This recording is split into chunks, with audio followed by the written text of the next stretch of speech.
bênção, estamos aqui com o pastor Nelson do Escolhi Esperar. Pastor Nelson, dá um oi aí pra galera também. Olá, galera, tamo aí, ó, eu curto, ô benção. Glória a Deus. E aí, pastor Nelson, tudo bom com você? A paz do Senhor. A galerinha do Obenção queria fazer umas perguntinhas pra você. Quando eu pego esse negócio do benção, eu lembro de Tiririca. Ô benção, abestado, né? Ô benção, vamos lá. É bem nordestino, né? Bem nordestino, Nosso vamos tema. lá. Fala pra mim. Então, pastor, a gente queria saber assim, quando foi que o Senhor chamou você para esse ministério? Eu escolhi esperar. Foi, o Escolhi Esperar começou em abril de 2011. Mas eu já trabalho atendendo jovens, adolescentes, desde 1993, né? Então já vai aí mais de 20 anos atrás, quase 22 anos atrás. Eu com 92 eu era líder de adolescentes na igreja, né? Já cuidava de 50 adolescentes, eu tinha 12 anos. 12 anos. 12 anos, eu cuidava de mais ou menos 50 adolescentes, né? Já cuidando, com 15 anos eu já estava me formando no segundo grau, com 16 eu já estava no seminário teológico, com 20 eu já estava casado e era pastor, né? E agora velho, com 40, quase 40, 30.8. 30.8. Estou aí agora querendo ajudar os que, como eu, fizeram essa escolha de esperar em Deus. Os jovens estão sendo muito abençoados com o seu ministério. Amém. Outra perguntinha. A gente sabe que o pecado hoje que mais afasta os jovens da igreja é esse pecado em relacionamento, né? Essa não querer esperar, esse pecado sexual, é o que mais tem afastado os jovens, porque os jovens quando pecam se sentem dignos e aquela coisa e tal. Mas a gente sabe que não existe pecadinho e pecadão para Deus, né? A gente sabe que uma mentira é um pecado também, ou muitas vezes uma ignorância com a mãe e o pai, ou a falta de responsabilidade e compromisso na igreja. Mas por que a igreja hoje em dia foca tanto nesse pecado sexual? Por exemplo, você pode mentir, mas você continua sendo levita sem problema. Você pode às vezes desobedecer a pastora, mas você é levita ainda.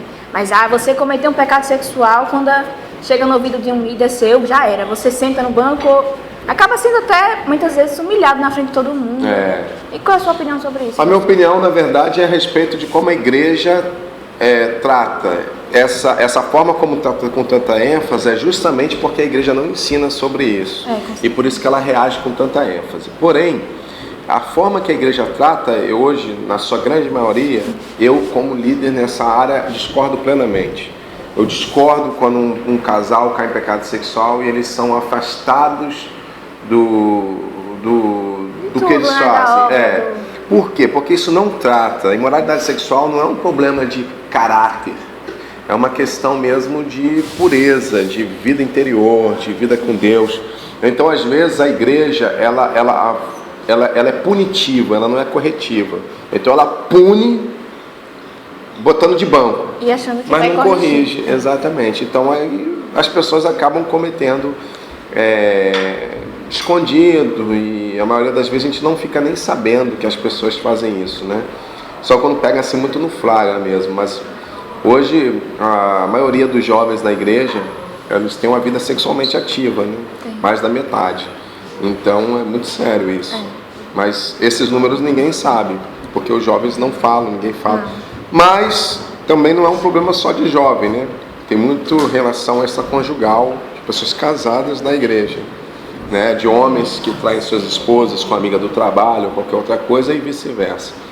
Então a questão da imoralidade sexual é uma questão muito séria, que destrói, não é só para jovem, mas destrói casamentos, destrói futuros, destrói famílias e destrói o indivíduo, né? A imoralidade sexual é um pecado devastador. E eu tenho familiares que sempre foram criados nesse meio evangélico, e quando caíram nisso, não se sentem nem mais dignos nem de orar, nem ler a Bíblia, foi excluído pela família, foi aquela confusão, e hoje em dia estão afastados dos caminhos do Senhor, porque ela fala, eu não me sinto digna de louvar o Senhor mais, levantar a mão. Mas eu falo, mas o Senhor perdoa, não é porque esse não é um pecadão, não significa que é um pecadão, não tem tamanho, né? E outra dúvida que a gente estava tendo é, quando um casal que não é do Senhor ainda, não é cristão, cai nesse pecado sexual, aí os dois aceitam a Jesus, qual é o seu conselho, qual é a sua direção para esses dois? Namorados, assim? Namorados. A escolher esperar agora, né? Tipo, já conheço vários casos de casais que tinham uma vida sexual ativa, se converteram, entenderam o propósito de Deus, que o sexo foi feito para o casamento, E eles então, com muita dificuldade, com muita luta, o que é natural, né? Eles então abrem mão de fazer, param de ter relações sexuais até se casarem. Conheço muitos casos assim.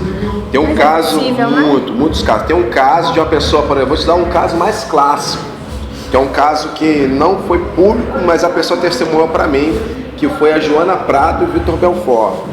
A Joana Prado e o Vitor Belfort, eles tinham uma vida sexualmente ativa, eram namorados, dormiam juntos, tiveram namorado lá na casa dos artistas, depois saíram de lá, viviam namorando, viviam como namorados, não eram casados, e aí um dia eles se converteram. E a Joana Prado me contou esse testemunho dela, né? Ela e o Vitor entenderam, né, que o sexo era um presente para o casamento. E eles tomaram a decisão de só terem relações sexuais. Imagina, ela tinha sido a símbolo sexual do Brasil. O Vitor Belfort tem toda aquela característica de lutador, de um homem bruto e tal. E eles decidiram, e eles esperaram até o casamento.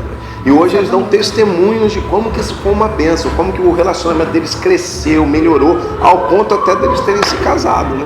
Melhorou tanto que eles se entendiam mais e decidiram se casar. E só a última perguntinha que veio assim na cabeça agora. A gente sabe o que é sexo, né? Hoje em dia. Mas assim, o que a gente vê muito nos jovens da igreja, até conversando com meus amigos, não tem o sexo em si, a penetração, como a gente diz, mas tipo, todos os outros tipos de coisas. Aí eu fico pensando, sim, mas qual o objetivo? Só o objetivo de manter sou virgem? Eu não acredito que a virgindade seja apenas uma membrana, né? Como dizem o ímã. Eu acho que é todo um processo, né? Acho que não começa... Enfim, qual é a sua opinião sobre isso? Minha opinião é que assim, o sexo não é a penetração. A imoralidade sexual é um pecado, o sexo não. O sexo se torna um pecado quando ele é praticado fora do contexto para o qual ele foi designado, que é o casamento. Porém, as pessoas acham que o sexo, eu vou até falar sobre isso agora na palestra, o sexo não é o ato sexual, não se reduz na penetração.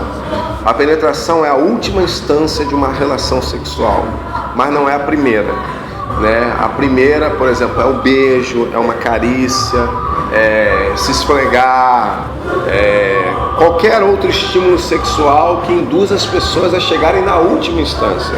Mas o sexo é um conjunto de coisas. O sexo não é duas pessoas nuas em cima de uma cama. Aliás, um homem pode fazer sexo sozinho, ou uma menina. Jesus falou isso. Se um homem olhar para uma mulher e a desejá-la, ele já caiu em adultério com ela. Ou seja, Jesus ampliou o conceito de sexo. Para Jesus, o sexo começa na mente e no coração, não em cima de uma cama, né? Mas essa é a maioria das pessoas entendem assim, né? Que o sexo só é o tchaca na buchaca, né? E hoje em dia é difícil ser um namoro santo, né? Aí a moralidade sexual se você precisa, assim como o pecado exige você ter atitudes radicais em qualquer área. Se você tem problema com mentira, se você tem problema com bebida, então quem tem problema com bebida não tem como experimentar um vinhozinho, porque não, entendeu? Bebida não tem, é tudo radical. E assim todas as áreas da vida. Na sexualidade é a mesma coisa. Se você é uma pessoa sexualmente saudável, naturalmente você vai sentir desejo pela pessoa que você está sem relação. Isso é natural, isso não é errado. Não é errado. Agora, tem esse problema. Exato, agora, eu também tive. Né? Então, assim, eu era apaixonado por Ângela, na época que nós nos relacionávamos, e eu naturalmente a desejava. Naturalmente, eu não achava não que é errado desejar, né? Não, errado é como eu fazia para saciar o meu desejo. Então você tem que tomar algumas atitudes radicais para não, se aquele é o teu ponto fraco, você não ser induzido para o erro. Então eu evitava, né? Eu evitava até toques com ela. Por quê? Porque eu sabia que eu queria um abraço, depois do abraço eu queria um aperto, depois do aperto tem que chamar uma papeta, dar-lhe um beijo. É uma evolução, né? É uma evolução que não termina no macaco, né? Então é difícil. Então eu queria agradar a Deus. Eu desejava, mas meu desejo de agradar a Deus era maior do que satisfazer minhas próprias vontades. E foi muito difícil para mim, mas hoje eu vejo como foi uma bênção, como isso reflete no meu casamento, como isso reflete na minha vida até hoje como homem.